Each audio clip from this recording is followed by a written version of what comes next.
President Trump has long echoed the narrative that social media companies are unfairly targeting conservatives. And in response to that, plans to release an executive order that would put certain censorship, ironically, on the internet. Now, this is according to CNN, who obtained a copy of the draft order. The new rule would call for the FCC to develop new regulations for clarifying how and when the law protects social media websites when they decide to remove or suppress content on their platforms. That would be content that could be deemed hateful or inappropriate on these privately held social media companies. Now, the Trump administration draft order also calls for the FTC to take these new policies into account when it investigates or files lawsuits against what they called misbehaving companies. Now, CNN noted that if put into effect, the order would reflect a significant escalation by President Trump into his frequent attacks against social media companies over an alleged but unproven systemic bias against conservatives, and could lead to a significant reinterpretation of a law its authors have insisted was meant to give tech companies broad freedom to handle content as they see fit. So here we have the Trump government saying we would like to put ourselves in charge of what social media companies allow to be posted on their websites. And they're doing it by executive order, no less. Now, I don't know about you, but I thought conservatives were supposed to believe in small government and free speech. This is not free speech. Now, following reporting on the leaked draft, free speech and online advocacy groups, they decided to hit back against this. Here we have a quote here from Deputy Director of Fight for the Future, Evan Greer. She said, "It's hard to put into words how mind-bogglingly absurd this executive order is. In the name of defending free speech, it would allow mass government censorship of online content." Well, that would seem to be diametrically opposed to their plan, what they plan to do. In practice, right, it means whichever party is in power can decide what free speech is allowed on the internet. Now, there's more. PEN America, who defends free expression for writers, journalists, and others, also warns that any executive order based on this draft rule would be an unconstitutional anti-American edict. They said, and this is PEN America, quote here. They said the leaked document showed the Trump administration is drafting an executive order that, if upheld by the courts, could essentially end free speech on the internet. The draft order would put the FTC and the FCC, headed by its notoriously corrupt chairman, Ajit Pai, in charge of monitoring and policing online speech of social media platforms, online forums, and more. It would give these bureaucratic government agencies unprecedented control over how internet platforms moderate speech by allowing them to revoke the essential protections Congress laid out in Section 230 of the Communications Decency Act. Now, what is that?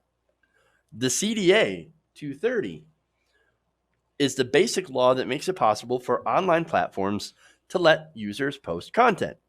Now, for example, I'm allowed to post content on YouTube because of CDA 230. So now, if that's gone, well then, I don't have any protection, which means the government could then, under this proposed rule, this executive order, could shut down YouTube if they don't remove my post for saying something critical about the president.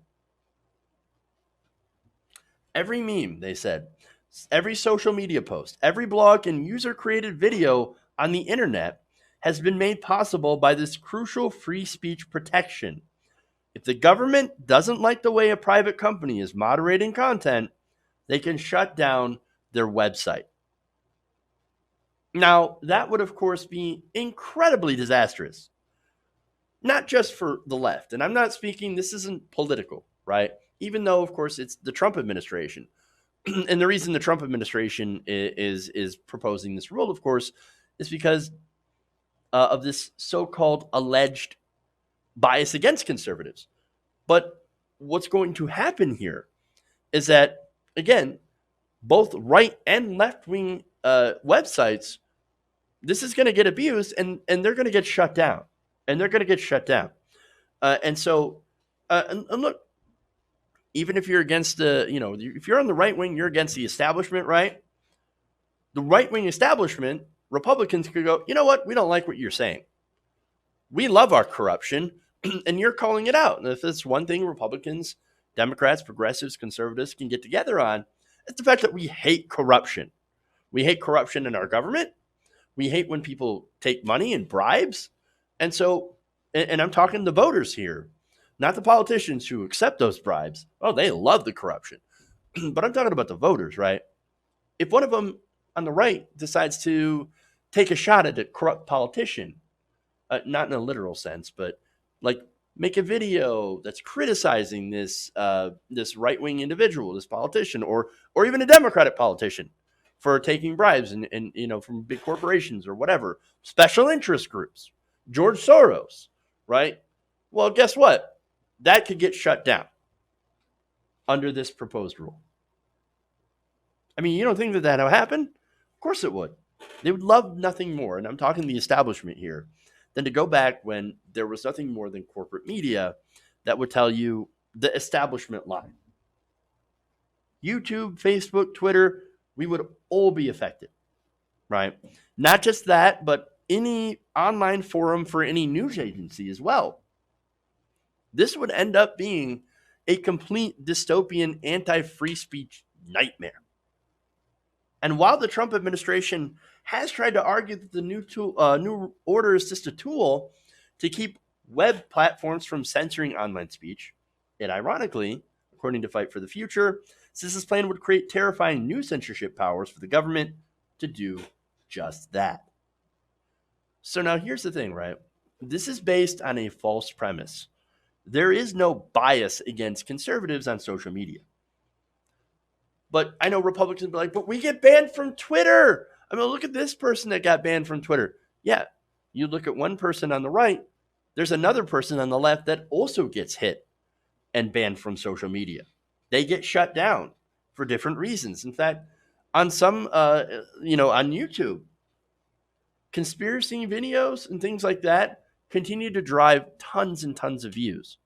Whereas you have progressive independent outlets that continue to get demonetized and deranked. You have a secular talk. You have, TYT. You've got Humanist Report. You've got this channel. And you also have a smattering of other right-wing channels that also get demonetized as well. Steven Crowder is one of them. Although you could argue that he might have deserved it. But I'm going to reserve that judgment for you. That said, both the right and left are getting hit by this. It's not just, they're going after the right wing. They're going after anybody who is an advertiser friendly or friendly towards corporations, really. In fact, social media companies are favoring old media over anyone else.